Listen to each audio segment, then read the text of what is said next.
Good morning, dear students. Standard 12 Science, Standard 11 Science, Chapter number 6, Work, Energy and Power. In last lecture, we can discuss a power. और power कैसे find कर रहे हैं वो भी हमने फाइंड किया था. Today we have discussed exercise 6.9. A body is initially as rest. It undergoes one-dimensional motion with constant acceleration. The power delivered to it time t is proportional to. Option is t raised to half, t raised to 3 by 2 and t square. क्या है constant? Acceleration a remains constant. Acceleration a remains constant.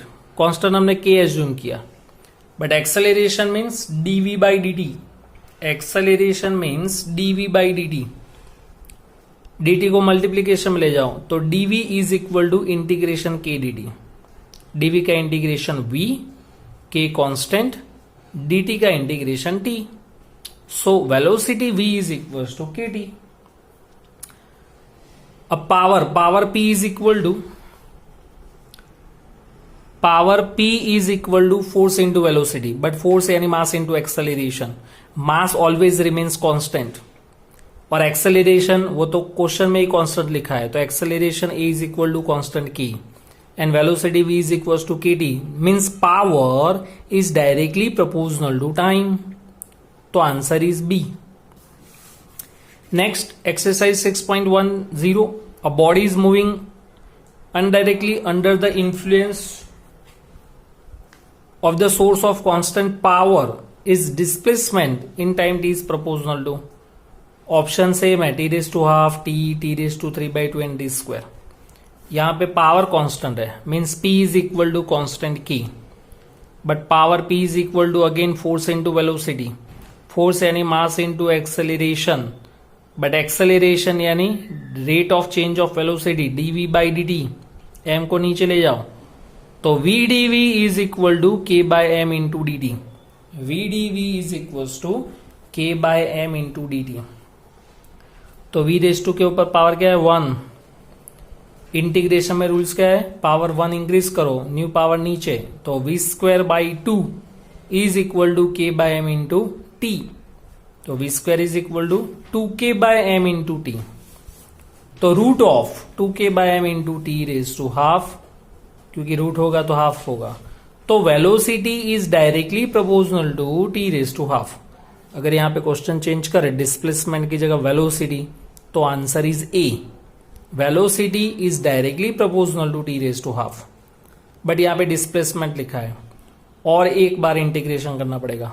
तो v is equal to d x by d t, root of 2k by m. dt को multiplication में ले जाओ, integration at both the sides, dx का integration x, root of 2k by m constant. Integration का rules है power के ऊपर +1 करो, न्यू पावर नीचे. तो t raise to 1 by 2 plus 1 divided by 1 by 2 plus 1 means t raised to 3 by 2 divided by 3 by 2. तो x proportional t raised to 3 by 2. x proportional to t raised to 3 by 2. Option is 3. Next, exercise 6.15. A pump on the ground floor of the building can pump up water to fill a tank of volume 30 meter cube in 15 minutes. If the tank is 40 meter above the ground and the efficiency of pump is 30%, so how much electric power is consumed by the pump? Volume V is equal to 30 meter cube is given.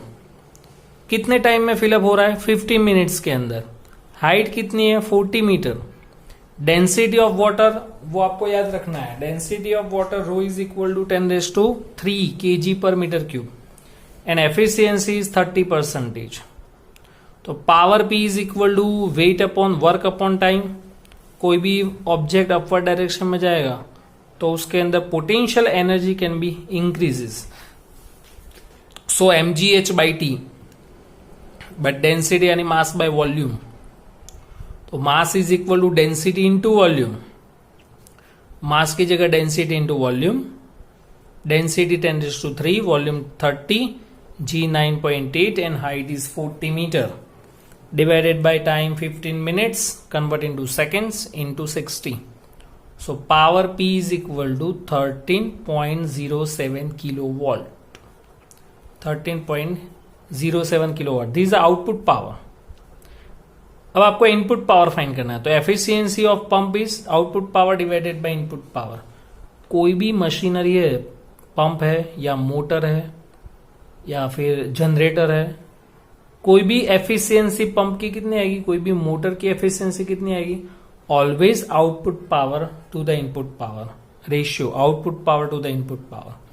तो input power is equal to output power divided by efficiency, and output power is 13.07, efficiency is 0.3. So input power is 43.6 kilowatt. Input power is equal to 43.6 kilowatt. Next, 6.18. The body of pendulum is released from the horizontal position if the length of pendulum is 1.5 meter. So what is the speed with which the bob arrives at the lowest point? Give the dissipated power 5% of its initial energy against resistance. ये rigid support है, उसके साथ हमने thread लगाई, उसके साथ Bob है.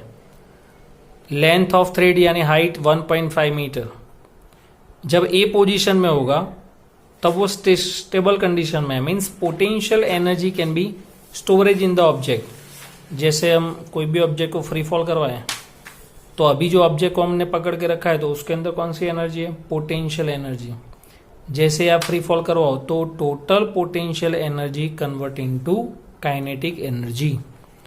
तो यहाँ पे ए ऑब्जेक्ट के अंदर कौन सा एनर्जी होगा, potential energy. A and B दोनों एक ही बॉब है लेकिन अलग अलग पोजीशन है. Potential energy at A point become maximum. जैसे आप रिलीज करोगे बॉब को, total potential energy convert into kinetic energy at B point. But यहाँ पे लिखा है कि 5% dissipated energy, 5% dissipated to its initial energy against air resistance.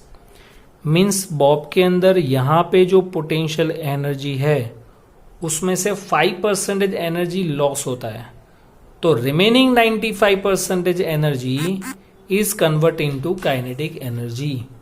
तो kinetic energy at B point is equal to 95% potential energy at A point.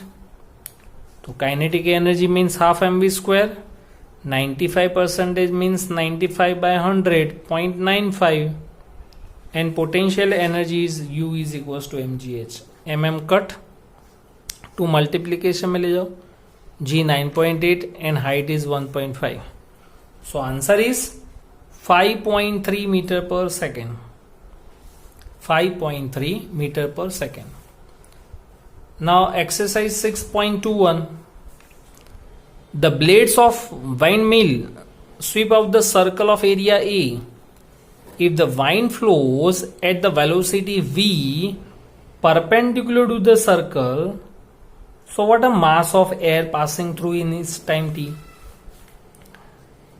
जैसे हमने वो wind mill के अंदर, विंड फार्म के अंदर विंड देखिए बड़ी बड़ी, और उसके ब्लेड्स होती है 3 ब्लेड्स, उससे परपेंडिकुलर जब एयर फ्लो होगा तब वो घूमेगा और wind energy convert into electric energy. तो मास ऑफ एयर फाइंड करना है passing through wind mills, blades of wind mills.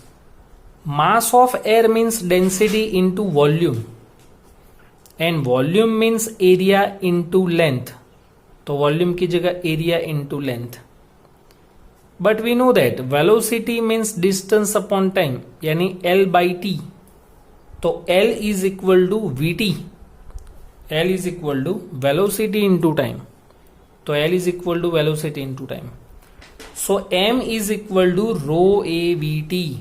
Row A V T, rho यानी density, V for velocity, E for area, T for time. This the mass of air. Second क्या find करना है, what is the kinetic energy, and see assume that the wind mills convert 25% energy of winds energy into electric energy, and some data are given. Area is equals to 30 meter square, velocity 36 kilometer per hour, density of air is 1.2 kg per meter cube. So what is the electric power?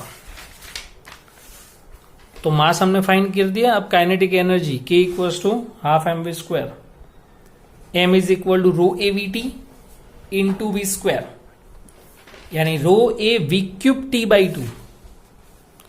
अब 25% only 25% wind energy convert into electric energy, बाकी 75% loss होता है. तो electric energy is equal to 25% of wind energy. So 0.25 wind energy यानी kinetic energy. T नीचे ले जाओ, energy upon time means power. Velocity को मीटर पर सेकंड में कन्वर्ट करो तो इंटू 5/18, 18 टू जा 36, 5 टू जा 10. वैल्यू सब्स्टिट्यूट करो तो power is equal to 4500 watt, means 4.5 kilowatt. ये आपको आंसर मिला.